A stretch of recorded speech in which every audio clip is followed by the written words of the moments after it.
Tonight on First Tuesday. You just think to yourself, Jesus. It's a death warrant, isn't it? For doing naught. The legacy of asbestos. We investigate the cancer that's hit a whole community. It is a disaster insofar as public health is concerned. We have mesothelioma all over the world, and people are not just suffering from it, they're dying from it.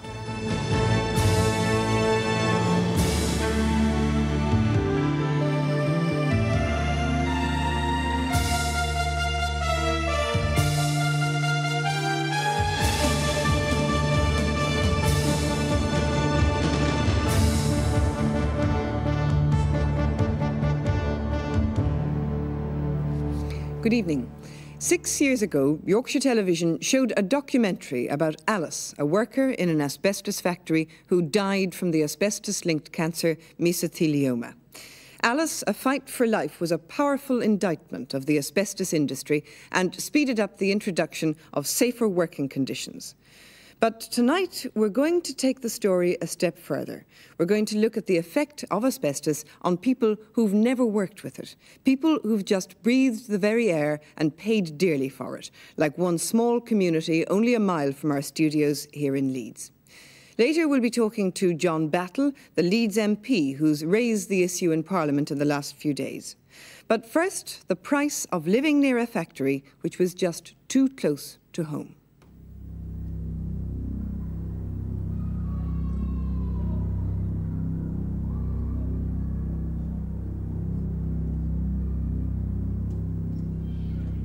This is Armley, a district of Leeds.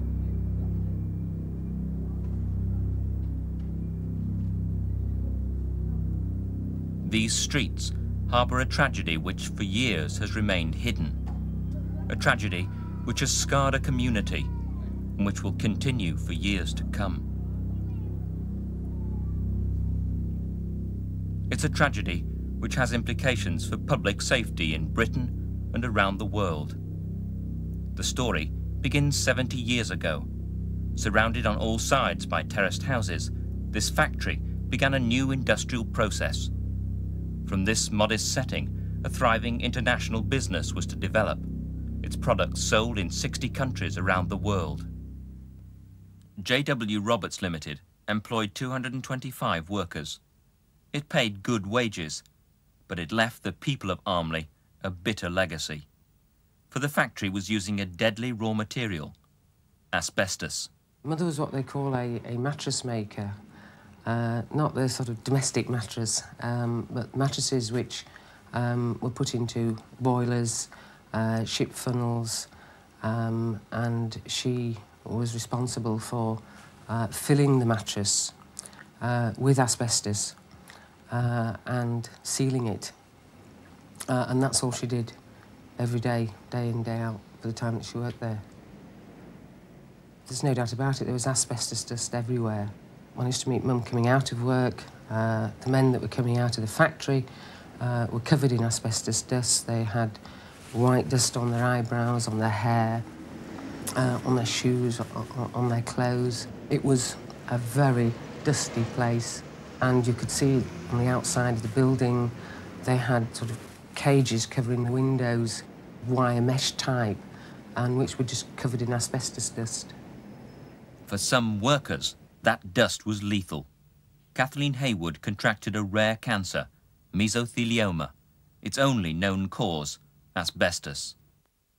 Mother lost a lot of weight, was listless, started having breathlessness, pains in her chest, pains in her back.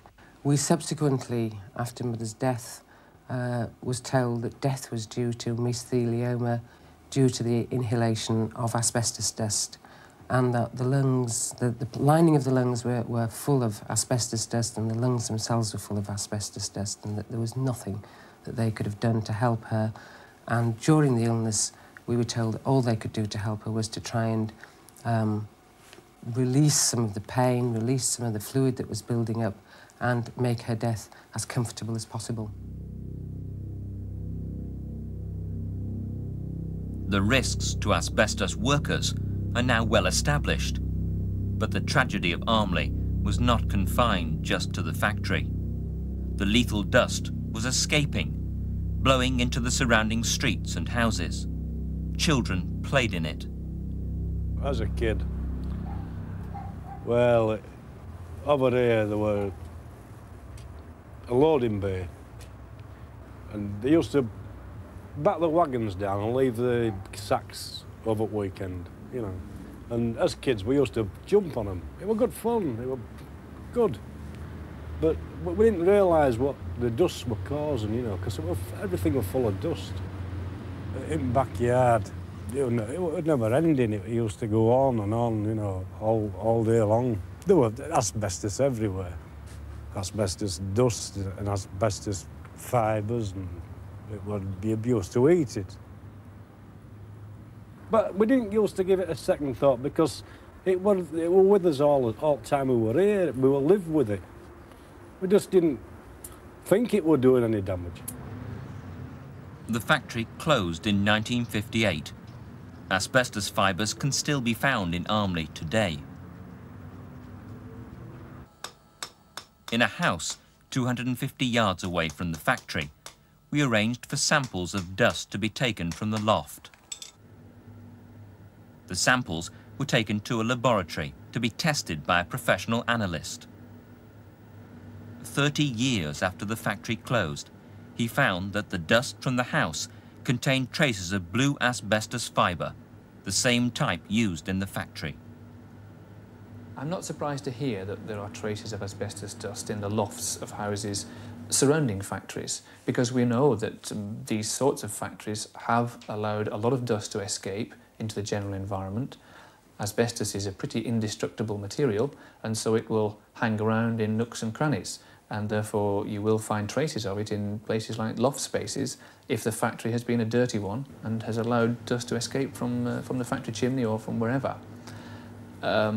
Hopefully it'll be quite a low risk, but the general message is don't go around disturbing the dust in your lofts. Today, decades after that dust escaped, the damage it did is emerging, not only among factory workers, but among people who lived and worked nearby and went to Armley Clock School.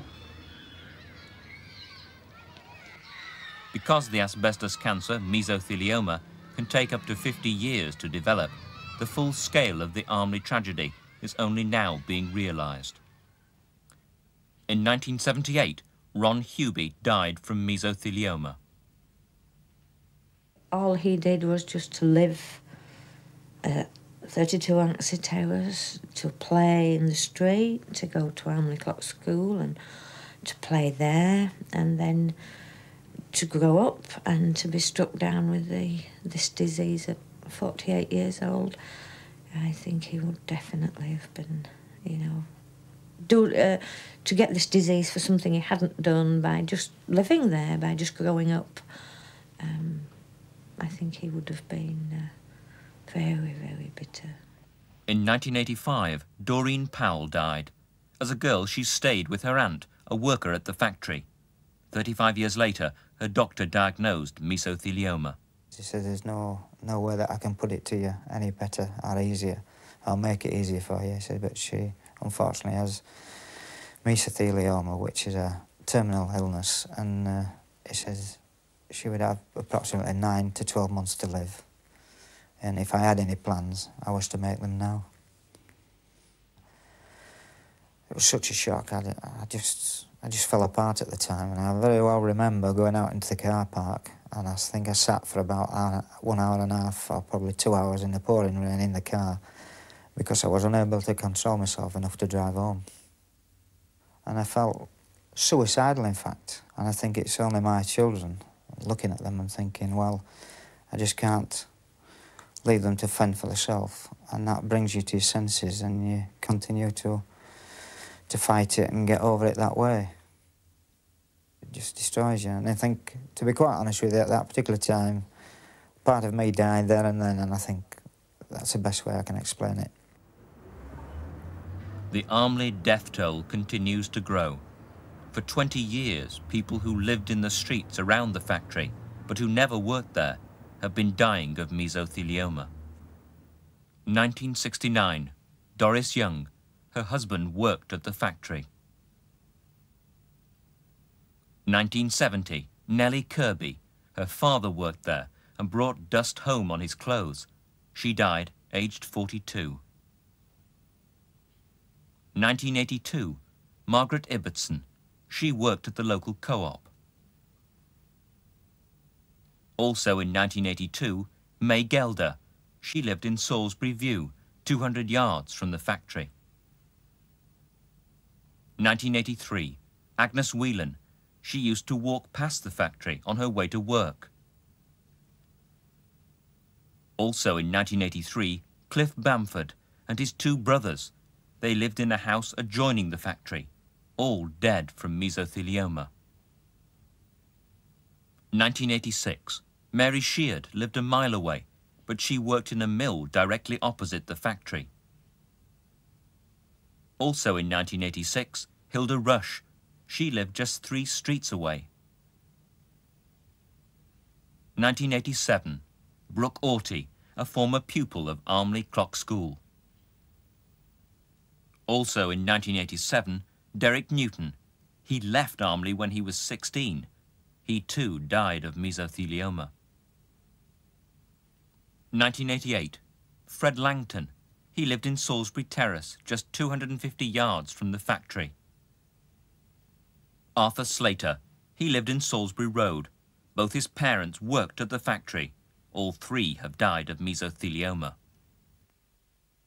Well, the only way he could have come in contact with through his parents, who both worked in the asbestos industry.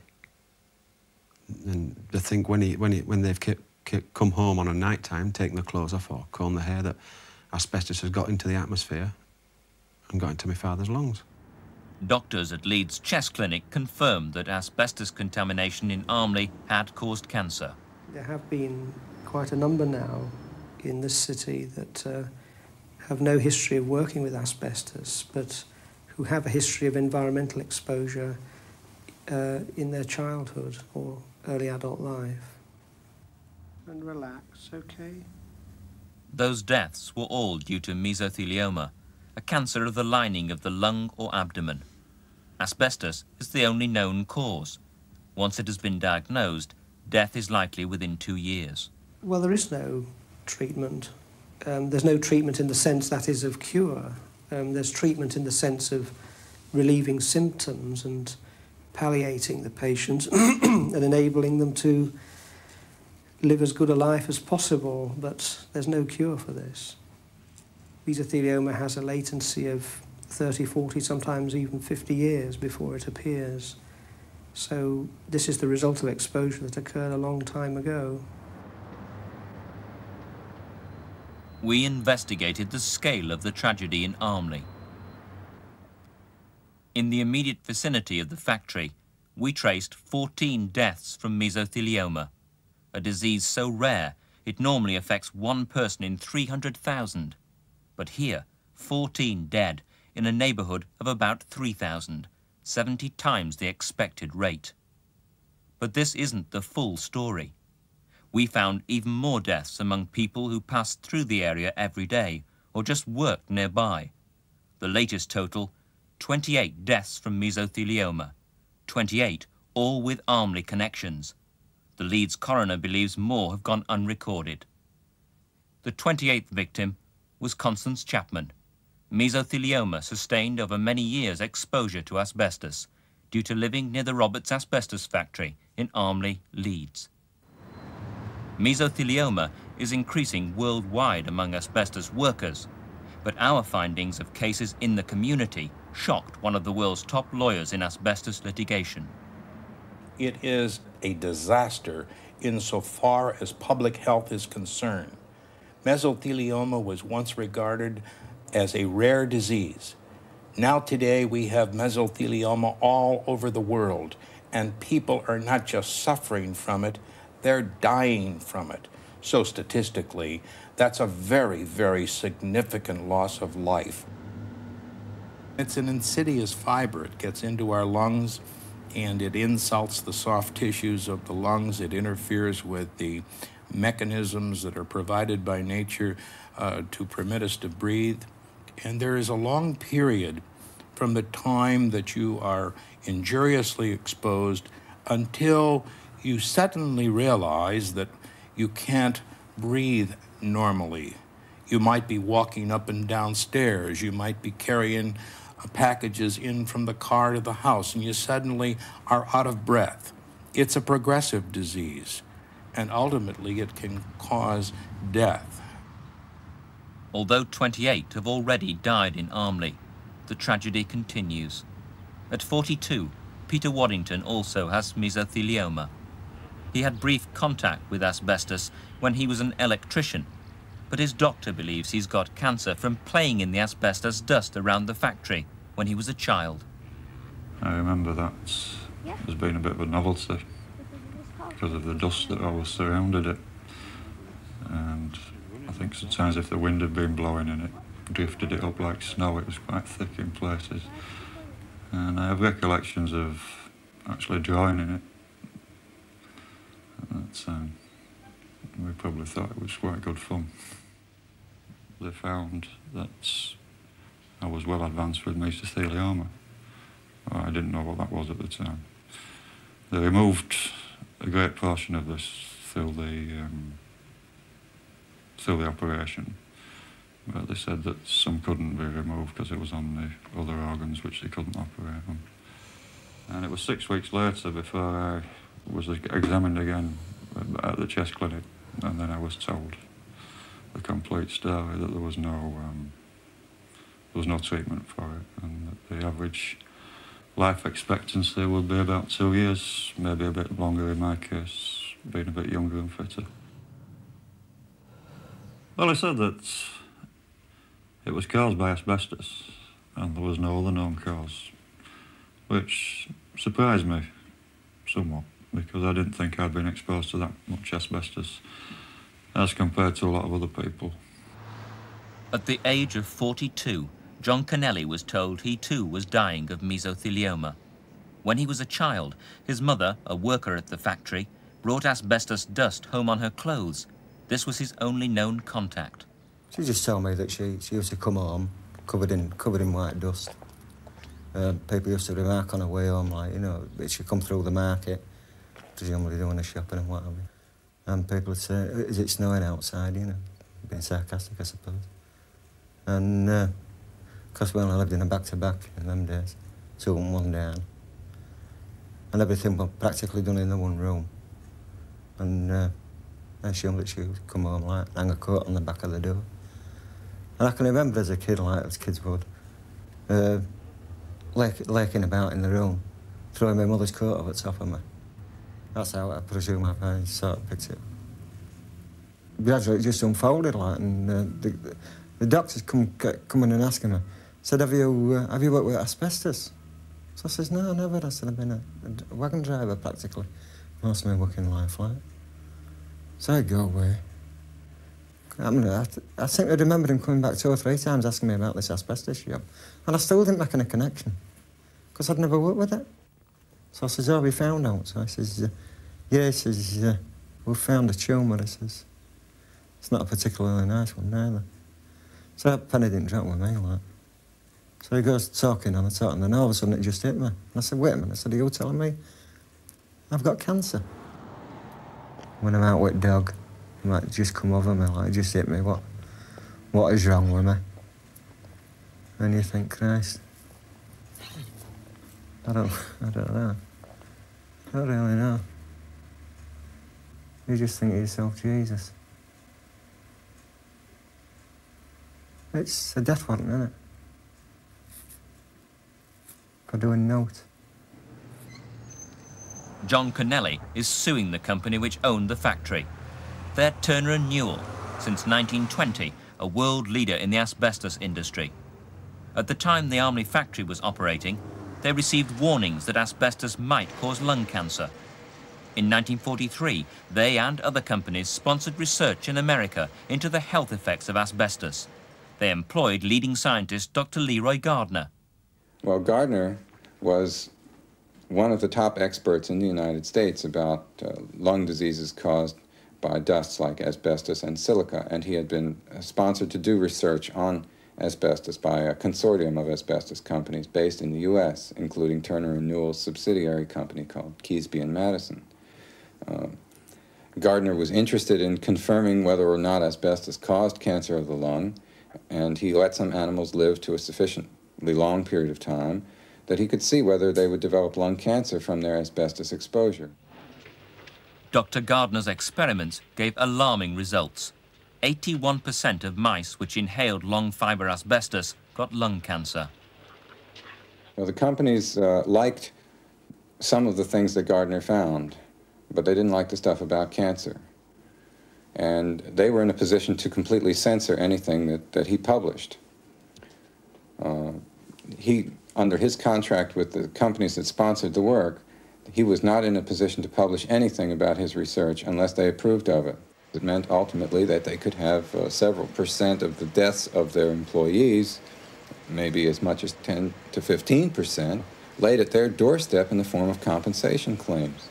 They could also face other kinds of problems such as strikes, demands for hazard pay, government regulations requiring expensive dust controls. And so there were very many reasons why people who were running the asbestos industry would have greeted such a report with alarm. The companies who'd sponsored the research met in New York. They included Turner & Newell's subsidiary Keesby and Madison. They decided to delete all references to cancer from the report. An organizer of the meeting wrote, "It was the unanimous opinion that the reference to cancer and tumours should be deleted, and this is a point we will insist upon." In the final report, all references to cancer were crossed out. Now, when we find in the animal studies scientists in 1930s telling manufacturers that these products have the potential of causing tumors in the lungs, I think that's a point where the product is under suspicion of being the danger that it is.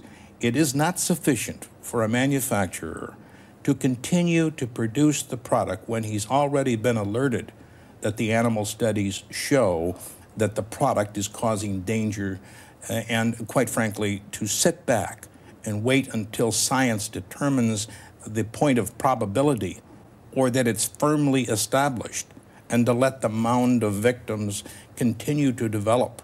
I think that that is just terrible that these companies were permitted to do this. And it just seems obvious to me from everything I've seen in the literature that the motivation was not a medical and scientific motivation, it was a commercial motivation that led the companies to do everything that they did, including conducting the studies in the first place. In 1954, Turner & Newell tried to suppress important evidence about cancer among their own workforce in England. A study had found that there was 10 times more lung cancer among the workforce of a Turner & Newell plant than would be expected in the general population. Although the study was carried out by Turner & Newell's own medical officer, Dr. John Knox, they tried to block publication. He wrote, "We sought permission to publish, and this, to my great surprise, was refused by the company. I had hopes of a more favourable turn of events, but the ban remains." Knox had done the study with one of the world's leading cancer experts, Sir Richard Doll. He wrote, "I was shocked to hear of the decision of your board not to approve publication of our proposed paper. I would not have undertaken the work in the first place had I imagined that there would be any attempt made to limit the dissemination of scientific data." Eventually, Sir Richard Doll published the paper alone. It was all part of asbestos interests of the world, realizing that if the scientific data ever got exposed to the world population, it would hurt them, it would hurt their profits. So it's an economic thirst for profit that motivated them to suppress the knowledge of the dangers that science was developing. It was a manipulation of science and scientific data. The risk from asbestos in the environment is not confined just to those who've lived near an asbestos factory. In part 2, why there are growing fears about asbestos in buildings.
In the United States, the asbestos hazard is now a major public issue. There are more than 60,000 compensation claims against asbestos manufacturers already. Millions of dollars have been paid in damages. Last year, Turner & Newell faced 2,000 claims in New York alone. The latest flood of lawsuits covers asbestos in buildings constructed in the last 40 years. Those buildings are now aging, and in some, asbestos is crumbling and flaking off. When this happens, asbestos fibres can be released into the air and inhaled. The fear is that, as in Armley, this could cause mesothelioma. The buildings that are newer in design, let us assume buildings built after 1960, the way they're designed is there's no fresh air appointments. You can't open the windows.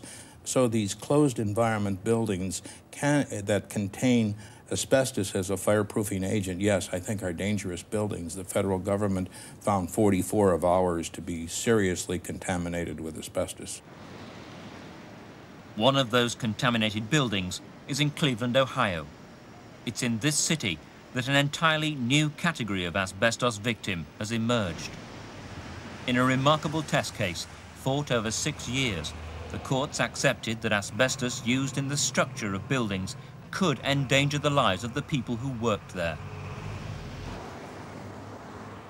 This office block houses the US Navy Finance Center. Asbestos fireproofing has been installed on each of its 31 floors. Geraldine Lane was employed there as a computer programmer. Like people in Armley, she never worked with asbestos and was not aware that she was inhaling lethal fibres. Now she's dying of mesothelioma, the cancer which is caused by asbestos dust. Geraldine's case has important implications for all who occupy buildings which contain asbestos. I really never knew it was asbestos till it was way too late. And on the ceiling of the freight elevator waiting area, there was like a foamy material put on. There were no ceiling panels put over it. There's just this, looked like foamy insulation material. And you would just stand there and wait while this asbestos-laden material rained down on you. But no one was ever told there was any asbestos in the entire building. So, I mean, you had dust raining down on you, but you didn't know that it was deadly dust. They were always doing maintenance work, changing walls, taking out walls, making this room into that room. And when they tore down ceiling panels and when they tore up the floor for wiring, nobody was told, including the workmen, that there was asbestos in all the insulation around the heating ducts, around the cooling ducts. Everything was loaded with asbestos and no one was told, so they used no safety precautions. Right above where she worked for the Navy Finance Center, there was a great deal of renovation going on. And right above her head, she was exposed to the asbestos-containing fireproofing materials. And these materials got disturbed, recirculated into the air supply that she breathed in every day. The evidence showed that she was showered with asbestos over quite a period of time.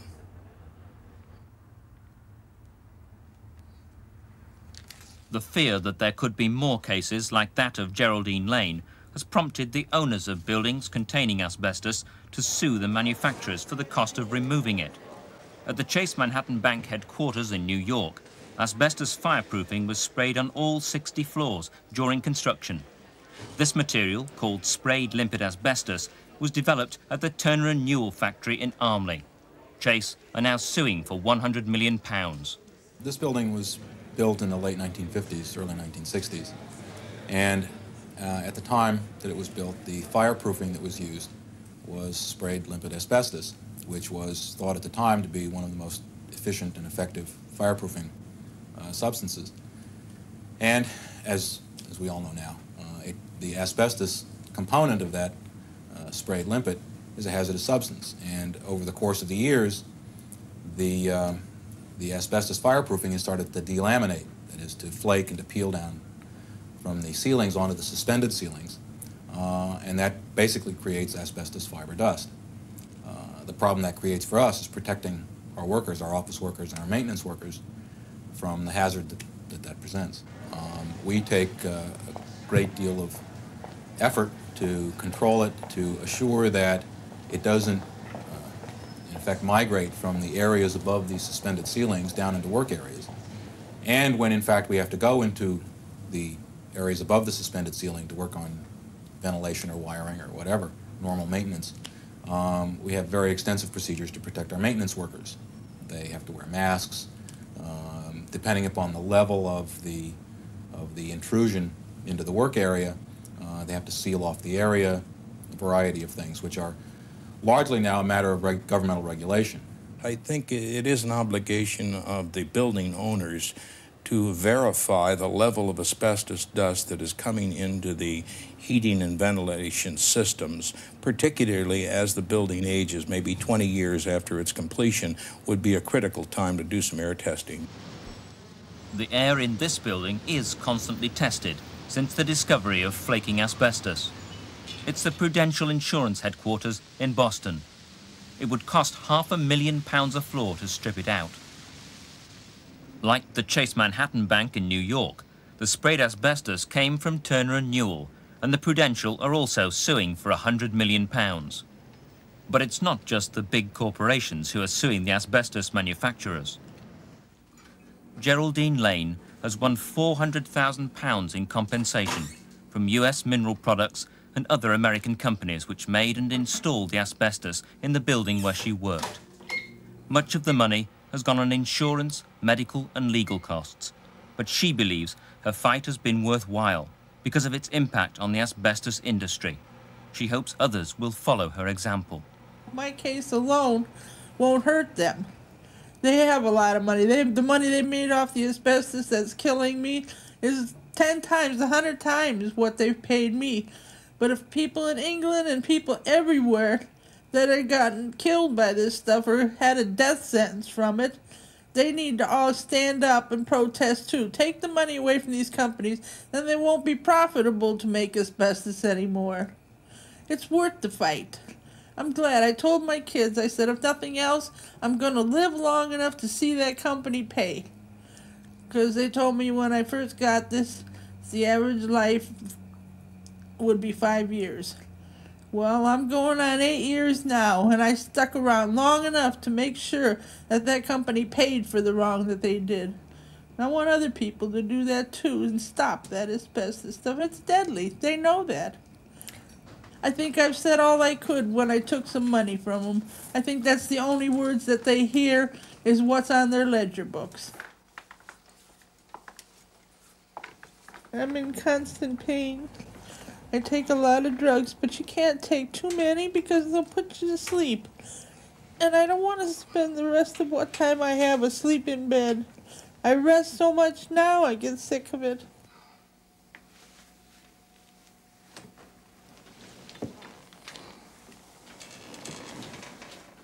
I take narcotics.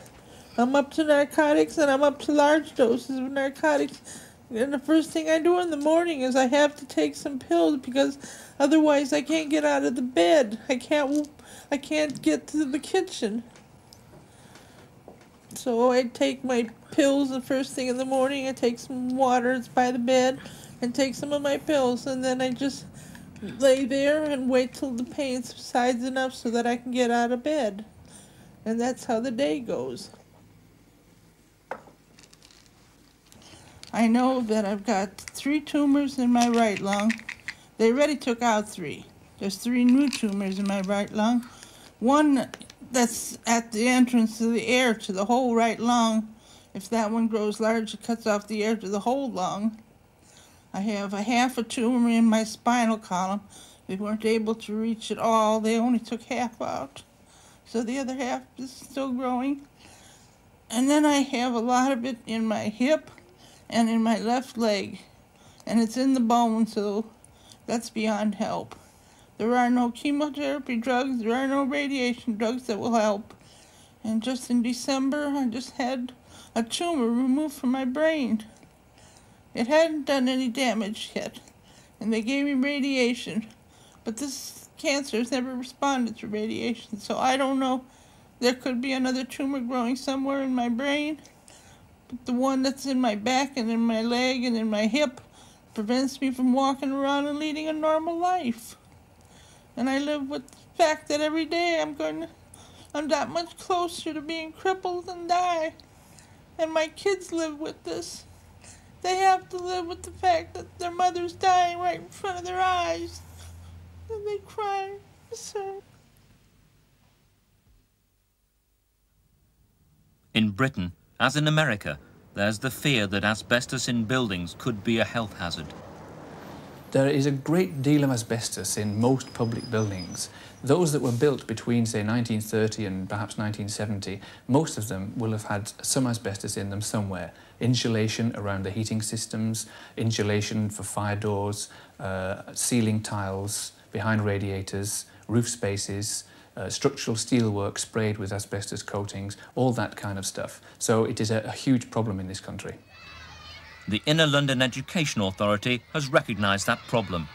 It's taken out asbestos from 1,400 schools at a cost of £20 million of public money. It's when asbestos becomes damaged that it presents a particular danger to the occupants. Well, if asbestos is damaged in a building, it means it's giving off a lot of fibres. The amount of danger depends on the type of asbestos, but assuming it's a lot of fibres coming off there because people are sawing it or drilling into it or breaking it up, then there's a very high risk of a disease, one of the cancers, and it should be done under the most stringent of conditions, i.e. all the people in that building who might be exposed should be removed, and the working area should be totally enclosed in a plastic bubble, an airtight plastic bubble, which guarantees that, or should guarantee, that no fibres can escape into the rest of the building. Unless you've got those sorts of conditions, then you're going to be at risk from damaged asbestos. In Armley, where 28 people have so far died from mesothelioma, few have fought for compensation. Many are deterred by the difficulties and delays involved in pursuing claims for damages through the courts. Even if they win, they're unlikely to get anything like the £400,000 awarded by the American courts to Geraldine Lane. In Britain, compensation payments are much lower, as people who have sued the owners of the Armley factory, Turner and Newell, have discovered. When factory worker Kathleen Haywood died, her daughter sued the company. I started the compensation claim in May of 1981, and I was advised by the solicitor that I used that I should claim £1,500, which was what it had cost me, if you like, to make Mother comfortable during her last few months. I was eventually paid out in May of 1987 and eventually got £1,500 plus costs. I would regard £1,500 as to be exceedingly conservative and inadequate insofar as compensating the families for their losses. Because there is no, of all these books on the wall, there are no law books that tell us what the value of death is. But when you lose a loved one, there isn't any bigger trauma that you're ever going to experience in a lifetime. Well, the compensation settlements in this country are much lower than in the United States, partly because they have juries that decide the amount of money, and juries tend to be more sympathetic to victims than judges do in this country. And secondly, they also award punitive damages, where it has been shown that the employer gained profit from being neglectful, and therefore he ought to be punished for that, in addition to the compensation for the person's loss of earnings and so on. So the awards are far higher, they therefore get a lot more publicity, and people therefore take up cases far more readily in the States than they do here. We know of only 2 Armley residents who've sued Turner & Newell. In one case, the family settled out of court after a long legal battle. It went on about 8 years, I think. She had legal aid for it, of course. And then they settled literally on the steps of the court for £10,000, an out-of-court deal, as it were, which my mother had accepted. It had gone on so long. Doreen and Jack Powell also sued Turner & Newell. After delays in their case, they too settled out of court. I think it went on for something like 9 to 10 months. And then we made it quite clear to our solicitor that, you know, no matter how long it took, I would continue it even if she died, you know, and really push it to its full. And then we got some acknowledgement from them that they were prepared to make us an offer after a little while. And we discussed it with our solicitor, and then they delayed it another month, and then they finally did come up with an offer, which is very meagre indeed. But we felt at that time, so that she could benefit from it while she was alive, we had no alternative but to accept it. It isn't what we wished, and it wasn't what we wanted to do. We wanted to actually have the case taken to court so that we could fetch it and expose it to the public and possibly open the floodgates for other people in similar circumstances to ourselves. So we settled for this small amount of compensation in order that she could benefit from it while she was still here. Well, I think it's just tragic that people who have just lived near a place of work have got a disease from something in that workplace, and from a dust that people knew was a dangerous dust over half a century ago. And I think those people ought to be compensated by the employer. And secondly, there should be a detailed study of the extent of this problem such that people are made more aware of it, so that they can see the connections between this disease and asbestos exposure and get compensation from that. Today, Turner & Newell, now renamed T&N, remain a successful company. Their latest annual profits stand at £77 million. But they're spending much time and money fighting claims for compensation. They've employed 30 legal advisors at a cost of £6.5 million to deal with compensation claims for asbestos in buildings in America. They hope to avert a flood of property damage claims.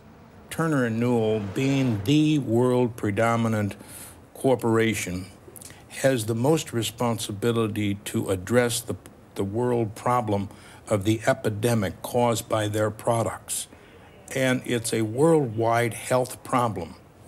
And I'd like to encourage, instead of being as defensive as they are, I'd encourage the present leadership of Turner & Newell to step forward and to face up to the reality that all types of asbestos that they are producing and selling is capable of causing cancer, causing mesothelioma, causing asbestosis and other dread diseases.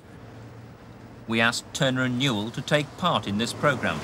They said they could not because of pending litigation. It's 3 months since we last saw John Connelly. Now he's so ill, he's had to move into a hospice. He's still fighting for compensation from Turner & Newell. It's the poor people that's left behind. Just got to sort the pieces out. And I want to try to make that as easy as possible. And unfortunately, we live in a society that the only thing that's going to make that easy is finances. John's now on high doses of morphine to kill the pain. The pain were getting on top of me. And since I last seen you, I was admitted to LGI. And it was mentioned to me in there, if we can't get the pain under control, what would your thoughts be of going into Wheatfields Hospice? Which, when me and my wife first mention of that, it frightened us to death. Not because we was ignorant of the fact that what an hospice was. Can I just get my breath now? Yeah.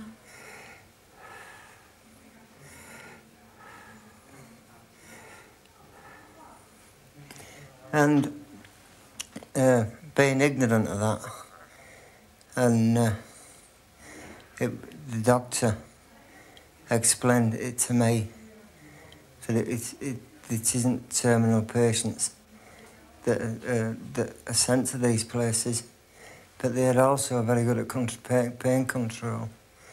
And he explained it all to me, in which case I asked him would he please explain it to my wife. But it's the pain, I think the disease in itself, I understand that it's a killer, and it's 99% certain that that's going to kill me. And when, I don't know, nobody knows. There's only the man above that knows that, the Lord.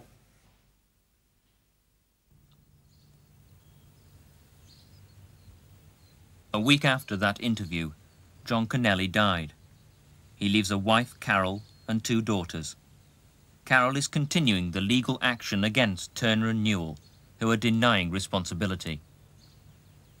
John was the 29th victim of the Armley asbestos tragedy. He is unlikely to be the last.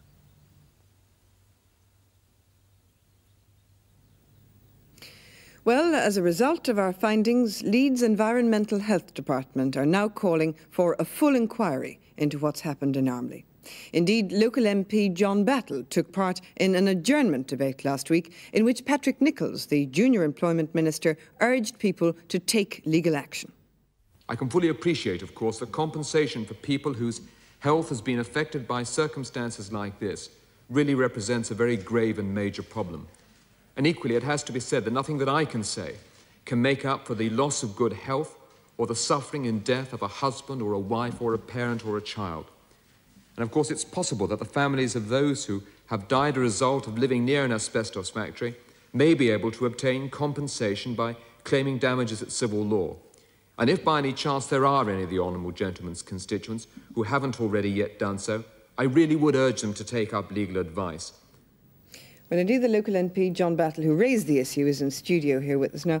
John Battle, it could be argued, and the company might certainly argue, that if the connection between their factory and the development of mesothelioma is so obvious, why haven't more people taken court cases? I think partly the answer is that it's only recently that the connection has become obvious, because many people who live there and didn't work at the factory simply lived there and were aware of the dust in the streets around their homes and on the school playground. Some actually thought the dust came, for example, from the local power station. They didn't realise the danger of the dust.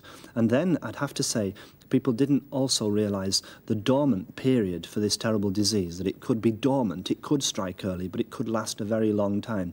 And then the factory has closed down, and many people, and indeed even Patrick Nicholls during the debate, didn't acknowledge that the company, though the factory has shut, the company itself still exists, so people wouldn't know where to go to claim. And for ordinary people to start taking a major court civil action against a major company is no mean task, and people wouldn't have the resources to do that, and would be put off. And many were put off by being told that because they didn't actually work there, they would have no claim in law.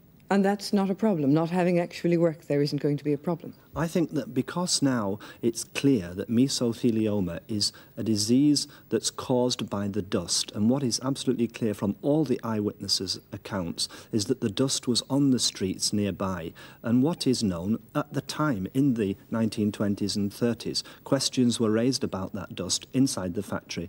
As I said in the House of Commons, people who ran that factory must have gone through the streets covered in the dust to go inside the factory, and I just find it surprising that people could have thought that the dust that they knew was dangerous inside in some way became innocuous and neutralised when it passed outside to the neighbours in the streets round about. In other words, there must have been some responsibility for what was happening in the neighbourhood. Well, now, taking court cases is an expensive business. Would people get free legal aid?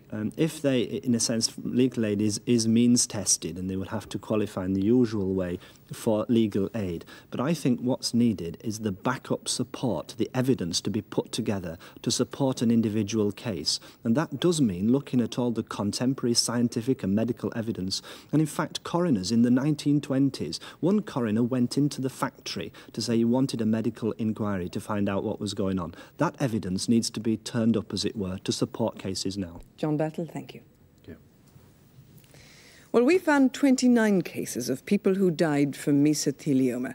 There may be many more such cases out there that we don't know about, and that's an even more sobering thought. That's all from us for this evening. We'll be back next month. Until then, good night.